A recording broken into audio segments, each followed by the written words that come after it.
পানিহাটি বিধানসভা কেন্দ্রে বামফ্রন্টের পক্ষ থেকে সিপিআইএম এর পক্ষ থেকে আমরা একটি সাংবাদিক সম্মেলন সেটা হচ্ছে যে আহ্বান করেছি। এখানে যারা উপস্থিত হয়েছেন তাদের সকলকে আমরা অভিনন্দন জানাচ্ছি। অল্প সময়ের মধ্যে আপনারা উপস্থিত হয়েছেন। আমাদের সাথে উপস্থিত রয়েছেন আমাদের পার্টির পলিট ব্যুরো সদস্য, ত্রিপুরার বিধানসভার বিরোধী দলনেতা কমরেড জিতেন্দ্র চৌধুরী।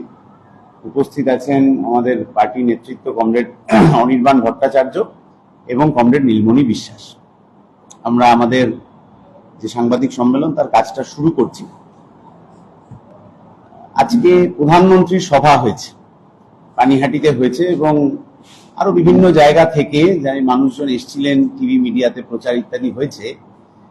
সেখানে আমরা শুনলাম যে নারী সুরক্ষা নিয়ে, রাজ্যে মহিলাদের নিরাপত্তা ইত্যাদি নিয়ে অনেক কিছু কথা বলার চেষ্টা করেছেন আমার দেশের প্রধানমন্ত্রী। কিন্তু বিষয়টা দাঁড়িয়েছে যে পানিহাটির মাটিতে দাঁড়িয়ে এই কথা হলো, সেই অভয়ার বিচার কতদূর হলো এবং সেটা কবের মধ্যে দ্রুততার সাথে সম্পন্ন হবে। গোটা পশ্চিমবাংলা, গোটা ভারতবর্ষের বাইরের যে মানুষ এই আন্দোলনের সাথে যুক্ত ছিলেন, যে মানুষের আবেগ, যে মানুষের কান্না, রক্ত, ঘাম, তার অফিস কাচারি ইত্যাদির সমস্যা সত্ত্বেও যে হাজার হাজার লাখ লাখ মানুষ এই আন্দোলনের সাথে জুড়ে ছিলেন, তারা কিন্তু আজকে সভা থেকে এর কোনো সদুত্তর পেলেন না যে সিবিআই এর তদন্ত কবে শেষ হবে এবং উই ওয়ান্ট জাস্টিস যে স্লোগানটা ছিল, সেই স্লোগানটা কবের মধ্যে হচ্ছে সাধারণ মানুষ সেই জাস্টিস পাবে। এই উত্তর কিন্তু আমরা আজকে পেলাম। এমনিতে আমরা জানি যে ধর্ষকদের পাশে দাঁড়ানোর ক্ষেত্রে গোটা দেশে যদি বলেন খুবই উজ্জ্বল ইতিহাস বিজেপির রয়েছে। কারণ কাঠুয়ায় বলুন, হাথরাসে বলুন বা বিলকিস বানুর ঘটনায় বলুন, বিজেপি যেভাবে ধর্ষকদের পাশে দাঁড়িয়েছে সেই ইতিহাস নিশ্চয়ই বাংলার মানুষ বা দেশের মানুষ ভুলে যাননি। বিলকিস বানুর ঘটনায় ধর্ষক ছাড়া পেলে তাকে যেভাবে মালা পরিয়ে বিজেপি বিজয় মিছিল করেছে, বা ভারতীয় যে অ্যাথলিটরা মেডেল জিতেছিলেন, ভারতবর্ষকে সম্মানের জায়গায় তুলেছিলেন, আরো বেশি সম্মানের জায়গায় তুলেছিলেন, সেই অ্যাথলিটদের যখন বিজেপির প্রাক্তন সাংসদ নির্যাতন করছেন, তারপরেও তাকে কোনো শাস্তি দেওয়া তো দূরের কথা, বিজেপি সবসময় তার পাশে দাঁড়িয়েছে।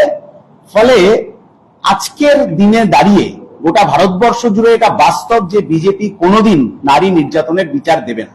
বিজেপি মনুবাদ মেনে চলে, যে মনুবাদ ওদেরকে শিখিয়েছে যে নারী শিশুকালে পিতার অধীনে, যৌবনে স্বামীর অধীনে এবং বার্ধক্যে পুত্র সন্তানের অধীনে থাকবে। তাহলে যে আরএসএস এই মতবাদ মেনে চলে, যে বিজেপি এই মতবাদ মেনে চলে, তারা নারী স্বাধীনতার প্রশ্নে, নারীকে আর 1 ধাপ 2 ধাপ 5 ধাপ 10 ধাপ এগিয়ে দেওয়ার প্রশ্নে একবিংশ শতাব্দীতে দাঁড়িয়ে কোনো ভূমিকা পালন করবে না। এটা আজকে দিনের আলোর মতো বাস্তব।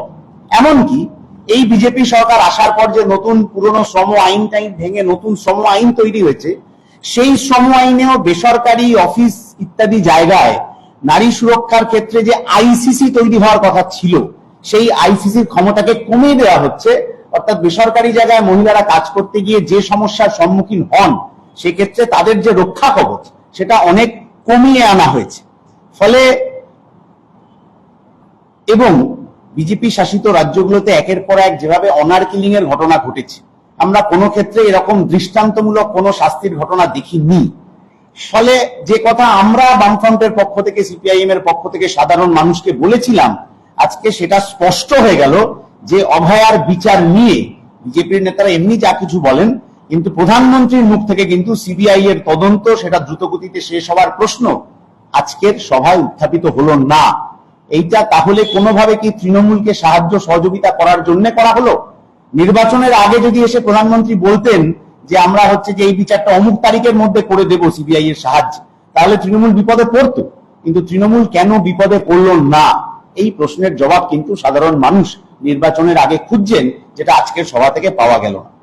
দ্বিতীয় কথা হচ্ছে যে বেকারদের কাজ নিয়ে, নিয়োগ দুর্নীতি নিয়ে এবং পশ্চিমবাংলার শিল্পের অবস্থা নিয়ে বেশ কিছু কথা আমার দেশের প্রধানমন্ত্রী বলার চেষ্টা করেছেন, কিন্তু সেটা আসলে কোনো কাজের কাজ হয়। কারণ নিয়োগ দুর্নীতি উনি বলেছেন হয়েছে, কিন্তু যে সিবিআই নিয়োগ দুর্নীতিরও তদন্ত করছে, সেই সিবিআই কেন একটি তদন্তের এখনো পর্যন্ত চার্জশিট জমা দিয়ে উঠতে পারলো না, সেই প্রশ্নের জবাব কিন্তু আজকে সাধারণ মানুষ পেলেন না। তৃণমূলের নেতাদের যাদের জেলে থাকার কথা ছিল দুর্নীতির অভিযোগে, তারা সবাই জামিনে কেন মুক্ত হয়ে গেলেন? তাহলে সিবিআই এর কেন কাজে দুর্বলতা দেখা দিচ্ছে? এই প্রশ্নের জবাবই কিন্তু সাধারণ মানুষ প্রধানমন্ত্রীর থেকে আশা করেছিলেন, যা আজকে আমরা জবাব পেলাম না। এবং যদি শিল্পের খারাপ অবস্থার কথাই উনি বলেন, তাহলে আজকে পশ্চিমবাংলার চটকল, আজকে পশ্চিমবাংলার চা বাগান, এই সমস্ত ক্ষেত্রগুলো যখন ধুঁকছে, তখন কেন্দ্রীয় সরকারের পক্ষ থেকে কেন কোনো ব্যবস্থা নেওয়া হচ্ছে না এগুলোকে বাঁচানোর জন্য? এই প্রশ্ন আমরা উত্তর চেয়েছিলাম, যে উত্তর আমরা পাইনি। আমরা পানিহাটিতে দাঁড়িয়ে আজকে সাংবাদিক সম্মেলন করছি। এই পানিহাটিতে বেঙ্গল কেমিক্যাল রয়েছে, তার একটু ওই পাশে গেলে দমদমে যেসব কারখানা রয়েছে, এই দুটো কারখানায় কিন্তু কেন্দ্রীয় সরকার সেখানে বিনিয়োগ এনে সেখানে নতুন নতুন চাকরির ব্যবস্থা করতে পারতেন। আমি আরো 5টা নাম বলে যেতে পারি, কিন্তু শুধু যেসব আর বেঙ্গল কেমিক্যালের ক্ষেত্রে যদি আমরা দেখি, গত কয়েক বছর ধরে নতুন বিনিয়োগ না এনে, এদেরকে কেন্দ্রীয় সরকারি বরাত না দিয়ে আসলে ধুঁকতে ধুঁকতে গলা টিপে শেষ করার বন্দোবস্ত কেন্দ্রীয় সরকারের পক্ষ থেকে করা হচ্ছে। কারণ 14 সালের পর থেকে আমরা দেখছি রেল, ব্যাংক, বিমা, কয়লা খনি, ইস্পাত শিল্প, প্রতিরক্ষা ক্ষেত্র সবেতেই হয় শূন্যপদ কমিয়ে দেওয়া হচ্ছে, না হলে কন্ট্রাকচুয়াল নিয়োগ করা হচ্ছে। যে বিজেপির নেতারা দেশের সেনাদেরকে নিয়ে এত গর্ব করে, সেই বিজেপি দেশের সেনাবাহিনীতেও কন্ট্রাকচুয়াল নিয়োগ কেন করছে? সেই প্রশ্নের জবাব সাধারণ মানুষ চেয়েছিলেন, কিন্তু বিজেপি নেতাদের কাছে স্বভাবতই তার কোনো জবাব নেই। ফলে কিন্তু মানুষ যখন ভোট দিতে যাবেন, তখন কিন্তু তারা এই হিসাবগুলো করেই ভোট দেবেন, এই কথা আমরা বলতে পারি। আমরা শেষ দুটো কথা আছে। একটা কথা হচ্ছে অনুপ্রবেশের প্রশ্ন, আজকে মুখ্যমন্ত্রী প্রধানমন্ত্রীর কথা দু একবার এসছে। এই অনুপ্রবেশের কথা আমার রাজ্যের মুখ্যমন্ত্রী 2005-এ লোকসভায় দাঁড়িয়ে বলেছিলেন, কোনো প্রমাণ করতে পারেন। আজকে আমার দেশের প্রধানমন্ত্রীর মতো পদ থেকে, সেই চেয়ার থেকে যখন অনুপ্রবেশের কথা বলা হচ্ছে, তাহলে এটা আমরা জানতে চাই যে যে মানুষের নাম অবৈধভাবে বাদ দেওয়া হলো, আন্ডার অ্যাডজুডিকেশন করে যে মানুষকে চরম হয়রানির মধ্যে ফেলা হলো, যার জন্য বিজেপি দায়ী, মতুয়া অংশের মানুষ, রাজবংশী অংশের মানুষ, হিন্দু, মুসলিম, খ্রিস্টান সমস্ত অংশের মানুষ যে বিপদে পড়লেন, ধর্ম জাতের নামে যে মানুষকে ভাগ করার চেষ্টা হলো, যত নাম বাদ পড়লো, তার মধ্যে কত নাম আসলে তারা অনুপ্রবেশকারী, এই তথ্য কি আমার দেশের সরকারের কাছে আছে?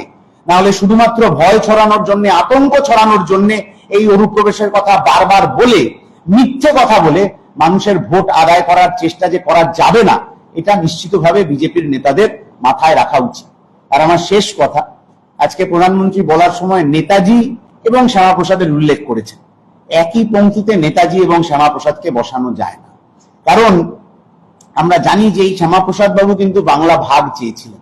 সুরাবর্দী এবং শরৎ বসু সেই সময় বাংলা ভাগের বিপক্ষে ছিলেন। শ্যামাপ্রসাদ চিঠি লিখেছিলেন ব্রিটিশ গভর্নমেন্টকে যে বাংলা ভাগের ব্যাপারটাকে ব্যর্থ করতে দেবেন না।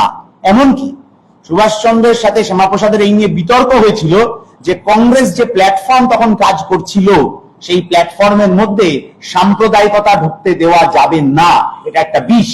সেই জন্যে শ্যামাপ্রসাদ যখন এই ধরনের সাম্প্রদায়িকতার চর্চায় উৎসাহী হলেন, তার দলবল যখন এই ধরনের চর্চায় মানুষ ভাগের রাজনীতি করতে উৎসাহী হয়েছিল, তখন নেতাজির অনুগামীরা তাদের স্বভাব বন্দিল করে দেওয়ার চেষ্টা করেছিলেন। এইটা পশ্চিমবাংলার গর্ব।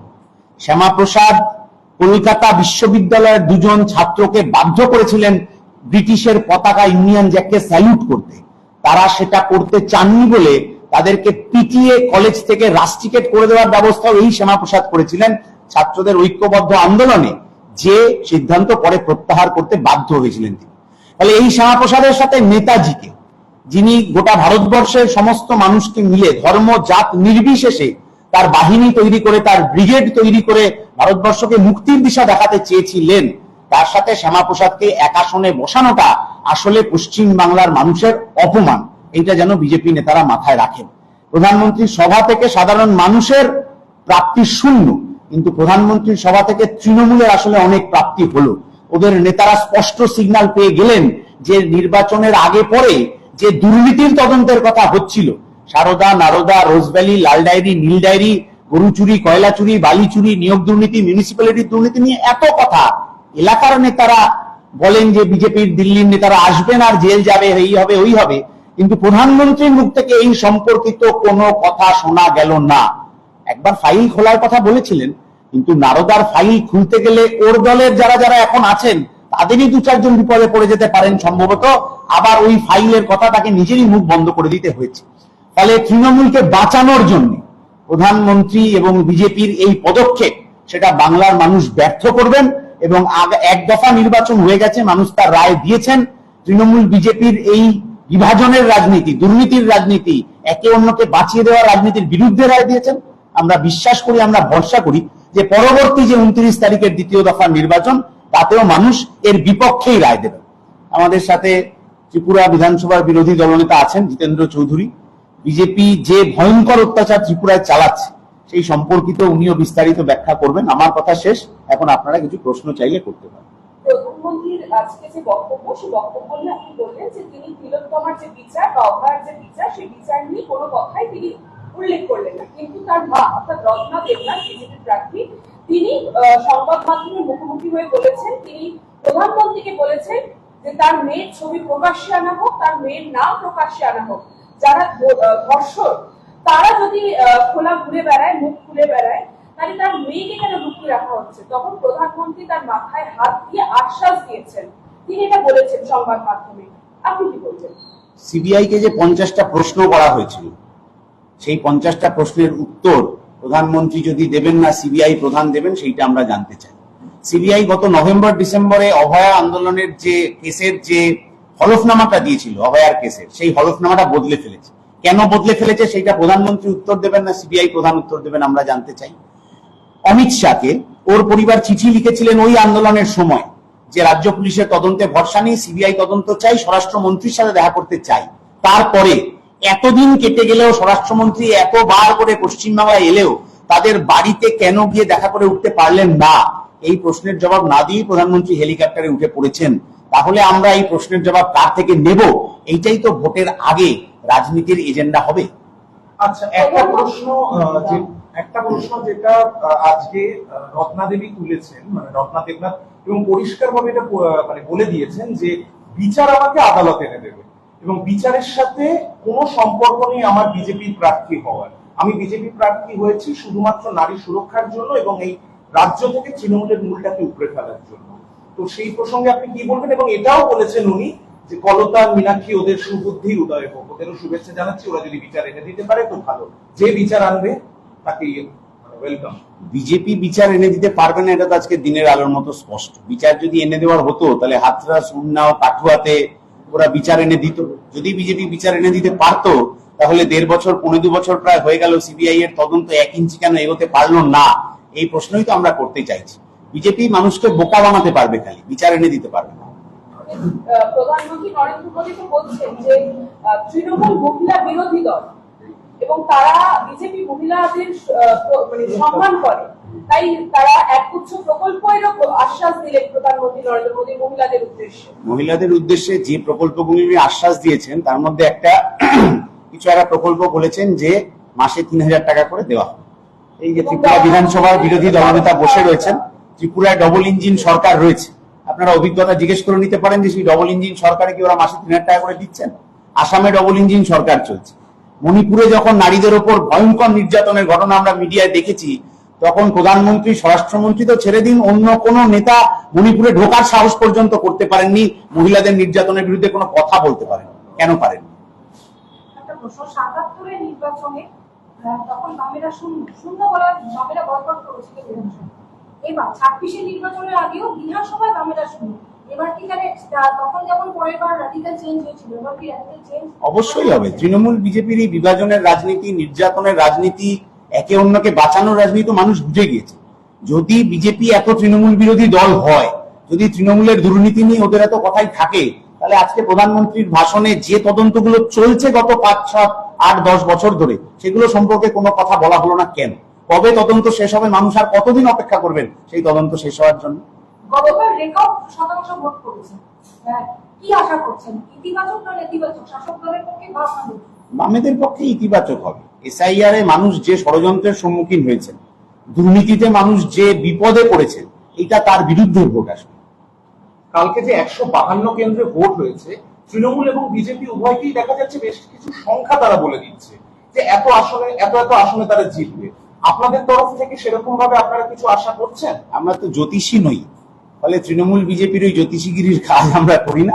বামেদের ফলাফল ভালো হবে, তৃণমূল বিজেপি যা ভাবছে তার থেকে খারাপ ফলাফল হবে না। প্রথম যে যে আমরা দেখলাম ভোটদানের যে শতাংশ, সেই শতাংশই কি দ্বিতীয় দফাতেও থাকবে বলে মনে করছেন? মানুষ এত উচ্ছ্বাসের ভোট দেবে? মানুষ রাগে ভোট দিচ্ছে না।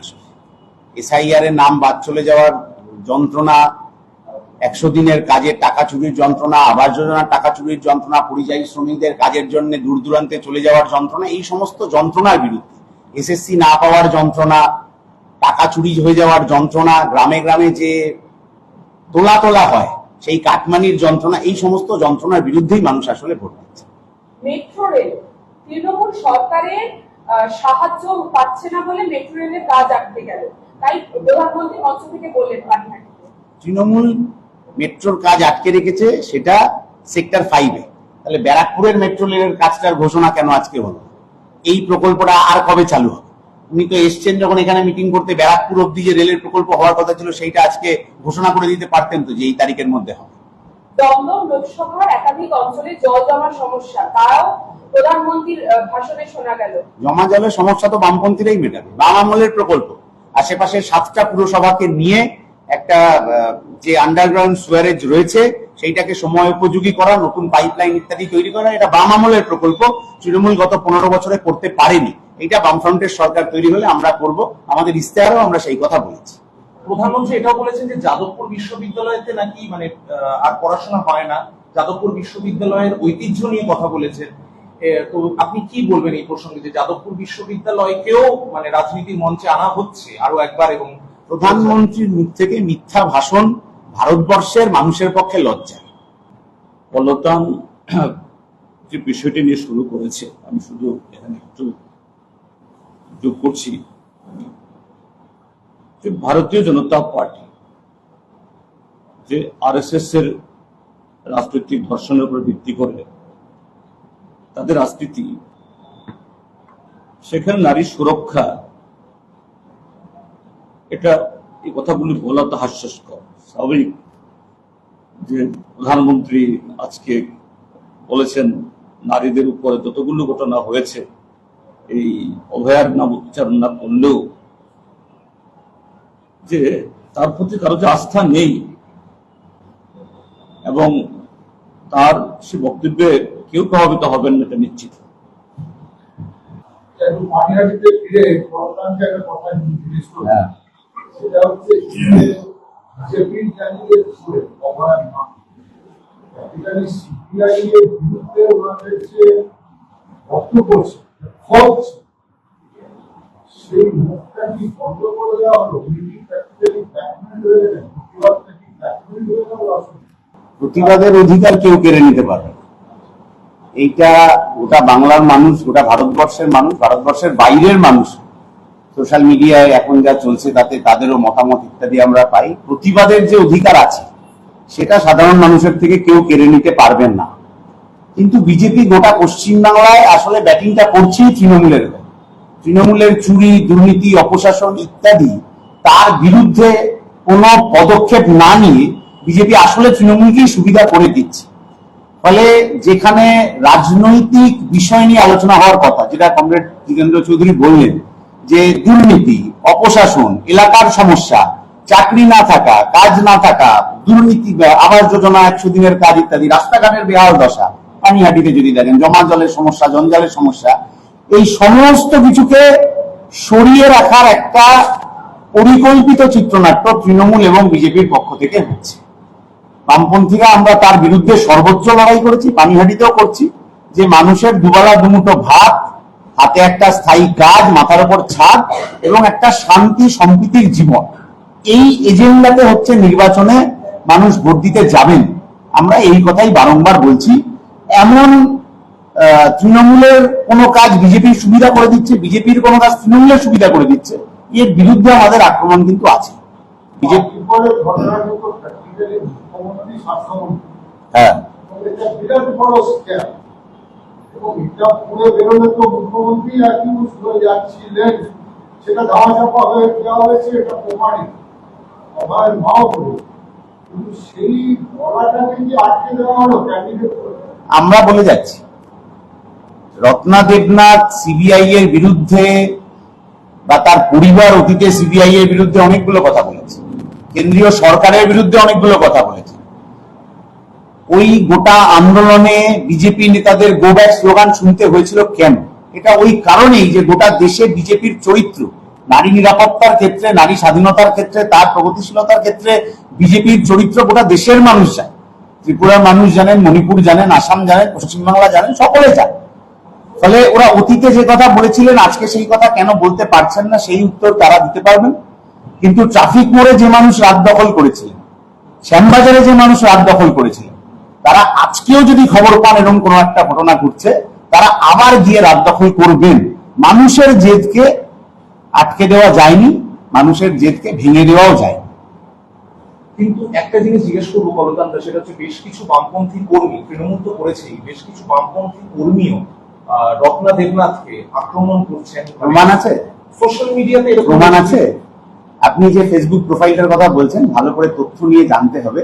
3 মাস আগের পোস্টেই দেখা যাবে উনি একজন বিজেপির কর্মী, এবং ওই ফেক প্রোফাইলটার বিরুদ্ধে সিপিআইএম পার্টি রাজ্য কমিটি সাইবারে মামলা করেছে, থানায় অভিযোগ করেছে। যাদের প্রার্থী তারা কিন্তু এখন অব্দি কিছু করে উঠতে পারেনি। না, আমি শুধু তার বিরুদ্ধে বলছি না। আপনি ওই একটা উদাহরণের কথা বলবেন, আমি জানি। একদমই না, মানে আমরা দেখেছি আর একটা বলুন না, যেমন শতরূপ ঘোষকেও আমরা দেখেছি, মানে হঠাৎ করে সুরটা চড়ে গেল, প্লিজ ওনাকে অভয়া মার বলবেন না, ওনাকে রত্না দেবনাথ বলুন, কারণ উনি এখন মানে বিজেপির প্রার্থীকে তো বিজেপির প্রার্থীর নামেই ডাকতে হবে। শতরূপ রত্না দেবনাথের সম্পর্কে কোথাও কোনো খারাপ মন্তব্য করেছে আপনি দেখাতে পারবেন? কিন্তু এই যে চড়া আমাদের বামপন্থীদের রুচি এটা নয়।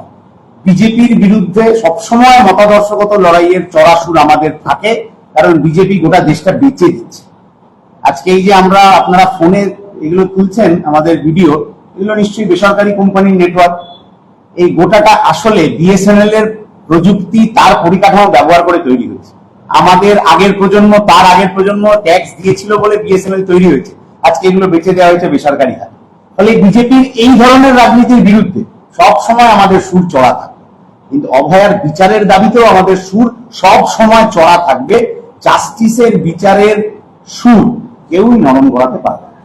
আর অভিষেক বন্দ্যোপাধ্যায় বলেছেন যে তিনি একজন সন্তানহারা মা, তো ওনাকে যেন কেউ কোনো তৃণমূল কর্মী আক্রমণ না করে। তো হঠাৎ করে এই যে আমরা এর আগে অতীতে মদন মিত্র, কুণাল ঘোষ সবাইকে দেখেছি মানে রত্না দেবনাথকে আক্রমণ করতে, সরাসরি আক্রমণ করতে, হঠাৎ করে তৃণমূলের এই আপনি মদন মিত্রর নাম বললেন তো, পার্ক স্ট্রিটের ঘটনা থেকে শুরু করে তার পরের সমস্ত ঘটনায় মদন মিত্রর যে ভাষ্য মহিলাদের প্রতি, সেটা মাইকের সামনে বলা যায়। কল্যাণ বন্দ্যোপাধ্যায় তার বিরুদ্ধে দীপশিতা প্রার্থী হয়েছিলেন লোকসভায়, যে ভাষা ব্যবহার করেছিলেন সেটা মিডিয়ায় বলা যায়। মীনাক্ষীর প্রতি সোশ্যাল মিডিয়ায় যে নোংরা আক্রমণ তৃণমূলের পক্ষ থেকে করা হয়েছে, আমাদের সেগুলো রুচি নয়। কিন্তু তৃণমূলের রুচি সম্পর্কে পশ্চিমবাংলার মানুষ জানে। ভোট এলে নানা রকম কৌশল করতে হয়, এখন তাই করার চেষ্টা করছেন হয়তো। কিন্তু ধর্ষিতার জন্য অর্থমূল্য বেঁধে দেওয়া, ধর্ষিতার কার সাথে কি সম্পর্ক রয়েছে, এই ভাষা প্রয়োগ করে তৃণমূল পশ্চিমবাংলার মানুষকে যে অপমান করেছে, নারী নিরাপত্তার ক্ষেত্রে তৃণমূল কোনো কথা বলতে এলে আজকে বাংলার মানুষ সেটা বিশ্বাস করবে। একদিকে অভিষেক ব্যানার্জি একটু কথা বলতে বারণ করছেন, অন্যদিকে মমতা ব্যানার্জি তার বিরুদ্ধে সমন পাঠাচ্ছেন, এটা কিভাবে দেখছেন? তার বিরুদ্ধে সমন রত্না মুখ্যমন্ত্রীর নামে পরিচিত মন্তব্য করেছেন।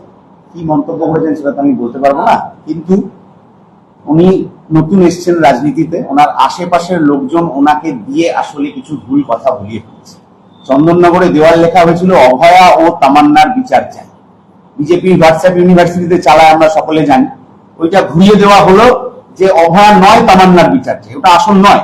ওই দিন রাত্রিবেলা আমাদের প্রার্থী মনীষ পান্ডা ওখানে গিয়ে দেখালেন, সেটা আমরা পরের দিন সোশ্যাল মিডিয়ায় ছড়ালাম, কিন্তু বিজেপির প্রার্থীর মুখ দিয়ে গুলিয়ে দেওয়া হলো সিপিআইএম সম্পর্কে কিছু কথা। আমরা কিছু মনে করিনি, কারণ উনি রাজনীতিতে নতুন এসেছেন। ওনার চারপাশে যারা ওনাকে দিয়ে এই ভুল কথা বলাচ্ছেন, ভবিষ্যতে কিন্তু সাধারণ মানুষের জনরোষের মুখে, সাধারণ মানুষের গণতান্ত্রিক প্রতিরোধের মুখে সেই মানুষগুলোকে পড়তে হবে যারা এই আবেগ নিয়ে ছেলে খেলা করছে। ঠিক আছে, সকলকে ধন্যবাদ, শেষ করছি।